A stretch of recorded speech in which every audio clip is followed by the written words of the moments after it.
দর্শক, এবার জানাবো আন্তর্জাতিক প্রসঙ্গ। যুদ্ধবিরতি চুক্তিতে পৌঁছাতে সমঝোতার খুব কাছাকাছি যুক্তরাষ্ট্র ও ইরান, এমনটা দুপক্ষ থেকে বলা হলেও বিপরীতমুখী বক্তব্য পাওয়া যাচ্ছে দুদেশের পক্ষ থেকে। এর মধ্যে প্রকাশ্যে আসা ইরানের 14 দফা সংবলিত সমঝোতার স্মারককে ভুয়া বলে দাবি করেছেন মার্কিন প্রেসিডেন্ট ডোনাল্ড ট্রাম্প।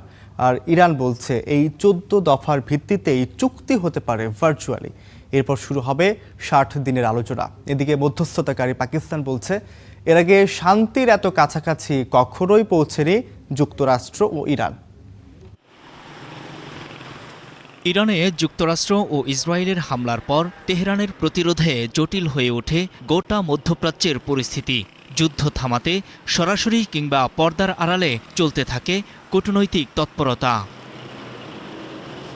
পাকিস্তানের মধ্যস্থতায় কূটনৈতিক তৎপরতার দীর্ঘ পথ পাড়ি দেয়া ওয়াশিংটন ও তেহরান দুপক্ষ থেকেই জানানো হয় চুক্তিতে পৌঁছাতে সমঝোতার খুব কাছাকাছি তারা। হোয়াইট হাউসে ট্রাম্প জানান যুদ্ধ এরই মধ্যে শেষ করেছে যুক্তরাষ্ট্র। সোমবারের মধ্যে হরমুজ প্রণালী খুলে দেয়া হতে পারে। এদিকে ইরানের রাষ্ট্রীয় টেলিভিশনে দেয়া সাক্ষাৎকারে দেশটির পররাষ্ট্রমন্ত্রী আব্বাস আরাকচি জানিয়েছেন চুক্তিটি চূড়ান্ত হলে দুই দেশের নেতারা নিজ নিজ দেশে অবস্থান করে ডিজিটাল পদ্ধতিতে স্বাক্ষর করবেন। আমরা এমন একটি প্রক্রিয়া শুরু করেছি যা এখন একদম শেষ পর্যায়ে চলে এসেছে। এর ফলাফল হলো একটি 14 দফার সমঝোতা স্মারক। তবে এটি এখনো স্বাক্ষরিত হয়নি এবং শেষ মুহূর্ত পর্যন্ত অনেক কিছুই পরিবর্তিত হতে পারে। এটি সম্পন্ন হয়ে গেলে আমি নিজেই দেশের জনগণের সামনে প্রতিটি পয়েন্ট বিস্তারিতভাবে তুলে ধরব। তবে এই শান্তি আলোচনার মাঝেই তেহরানের সুর বেশ কঠোর। আব্বাস আরাকচি আরও জানিয়েছেন তাদের সমৃদ্ধ ইউরেনিয়ামের 1 গ্রামও দেশের বাইরে যাবে না, দেশের ভেতরেই এর মাত্রা কমানো হবে। এটি ছাড়া কোনো চুক্তি হবে না। চুক্তি স্বাক্ষরের পর পারমাণবিক কর্মসূচি ও নিষেধাজ্ঞা প্রত্যাহার বিষয়ে 60 দিনের দ্বিতীয় ধাপের আলোচনা শুরু হবে।